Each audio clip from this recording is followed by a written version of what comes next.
because Jim Hall might be interested in putting me in the 2H. And I read that, and I had to reread it.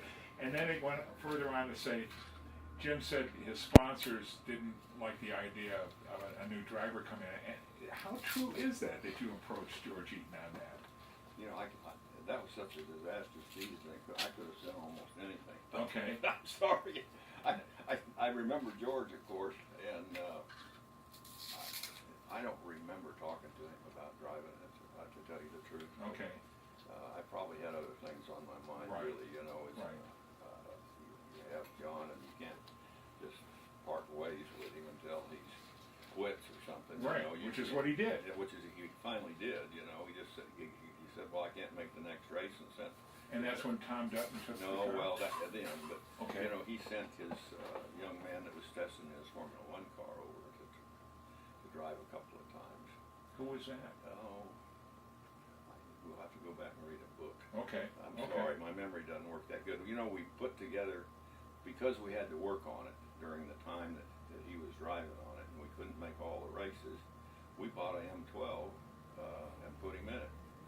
And then he didn't show up for the next Put race. your hands like this, right? Like that. Just like that. If you pose me, I'm gonna look like a girl, and No, I don't like nobody's you. gonna see you. They're just gonna see those hands. That's all.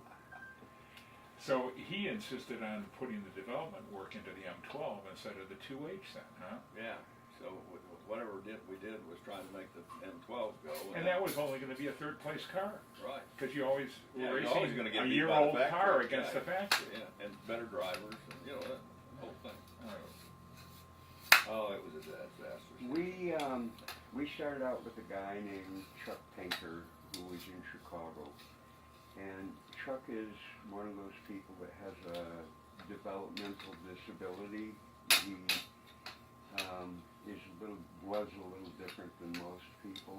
He didn't have a lot of social skills. He might forget to tie his shoe or pull up his zipper, but Hey, I'm getting there too. you could call him in the middle of the night at 2 o'clock in the morning and say, Chuck, I was just talking to this guy on the phone, and he's arguing with me about the color of the chalk that they used on Freddie Aviation's car during qualifying. Was it yellow chalk that they marked the tires with, or was it white chalk? And he'd say, well, you know, actually they marked the front tires with yellow chalk and the rear tires with white chalk so they could spot them easily. And he knew that Wow, kind of wasn't that a great answer?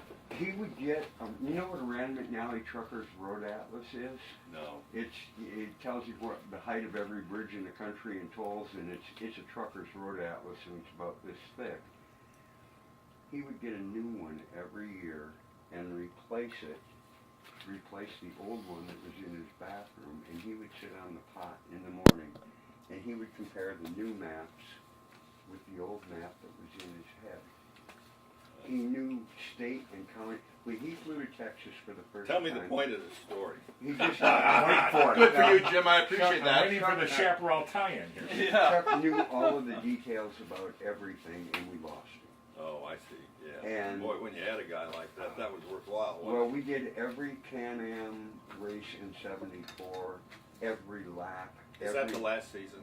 See, you Yeah. guys are going to have to help me. You're going to ask me a question Well, about we're not going to talk about '74. We're I just know, gonna, but you're going to have to talk about the demise of it. yeah, And I don't even know who was running. it's not so- important. Well, Because it it is. started It is in to a way. demise Yeah. when they. The question I wanted to ask you last night was, describe the difference between USRRC and the Can-Am. And I can tell you. yeah, and Chuck maintained. Everybody says, well, the Can-Am started to actually die in 1970, and then some people say 73 when the Porsches, or 72 when the Porsches came.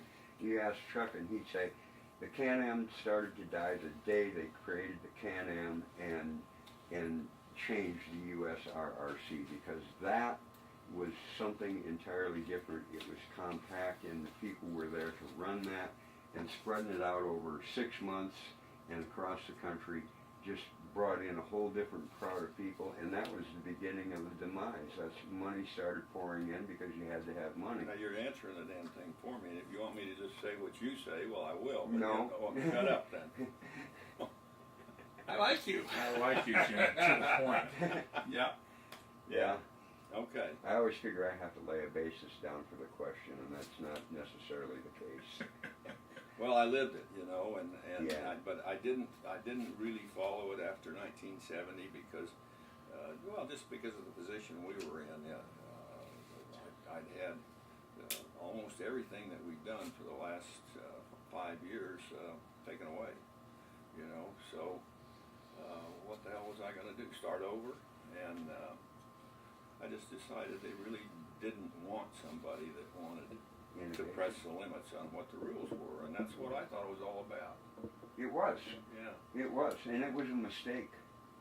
Everybody that I know says it was a mistake to ban the 2J. That would, just think where Well, the series would have been. I went to the first reunion in 1990 at the Glen, and Denny Hume was there. And I had a Sony 8mm video camera, and I shot his interview, and he said that the biggest mistake he made was helping to get the 2J banned. And he said, looking back, he says that was the demise of the Can-Am.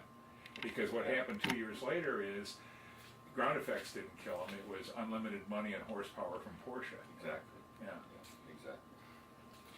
Yeah, I've got my own feelings about the way that happened, and I'm happy to discuss it with you, and it won't take too long. No, you're to take as much time and ramble all you want. If you want to ask me specific questions, but that's a good one to start with. I've thought about it, and I kind of lived through a big part of it.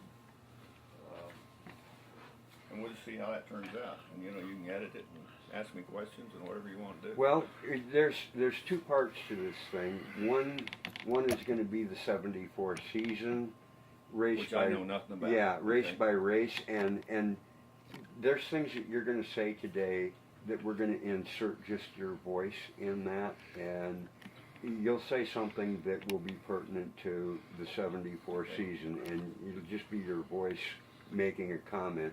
And believe me, we are not going to ambush you or make you look bad in any way, shape, or form. Well, And you're going to whatever. get to see this thing Okay. before we. Well, that'd be really nice, because Yeah. Sometimes you don't quite understand what I was trying to say, or I don't say it very well, and it comes off bad. I did that thing for the Ford. I don't know whether you've seen those things, but innovators at Ford Motor Company. Oh, is that the one Bobby Rahal interviewed you at Long Beach? No. No? I did it for the Ford Museum. Okay. And the guy was good, but it was long. We did a lot of things, and sometimes they'll ask you a question that takes you off where you were going, so that what you're left with is a piece of it that takes you the wrong direction. Uh-huh. And I caught it, and they were really adamant about saying, well, look, this is our property, and I say, yeah, but that's my life, and you're not going to do it without letting me review it. And I had to fight like hell. And I said, okay, I'm not doing it. Anyway, I got it, and when I found a couple of things in there that were just like that, where he'd ask me, I'm in the middle of saying something, and I can take a breath, and he says, well, what about this? And and you don't get to finish Yeah, what you were saying. you are in control of this thing, and you're going to carry the butcher knife that's going to say Okay, yea well, or that'd be nay. great. That'd And be if great. you, I really appreciate you guys. Yeah, speaking this about is- it. Wander It is a my little life. bit. This you is know? non-profit. We're Yeah. we're doing a This- historical documentary. We're not out to make money, Jim. And really- so there's no motivation there. the whole idea of this thing came about because I was born in 1950, and in 50. 51 for me. 52. in 1960, there was no historic interviews with drivers. There was no historic footage other than these little 30-second Pathé clips of Barney Oldfield running You were the board. lucky if you found a book that had something in Yeah. history. You know, so and- we're- It was actually in an infancy. I mean, Yeah. it came after World War II, right? And And in this and country, it's for like, sure. I'm making this. It's the last film that anybody's going to make on the Can-Am. We have the only footage of the '74 season. It's going to, because it's the last one and because of the way we're doing it, I have hopes that this is going to be the definitive, and this is where people are going to start to Well, I hope look you're at right. the history. Nope, you're right. And it's really important. It's more important to me that you say what you want and how you feel. We want to capture the real you, and I don't want to prompt you with questions, but I kind of will. Well, you got to lead me somehow, Okay. And we'll probably interrupt and say, would you mind Yeah. restating that? I'll and try just- to do that. Okay. It's harder to say the second time. Would Well, you know, and you're you might gonna say it get different the the second permission. time, right. and that's all right. Yeah. Okay. Now, camera-wise, do you want to just check the camera angle, sir? All right.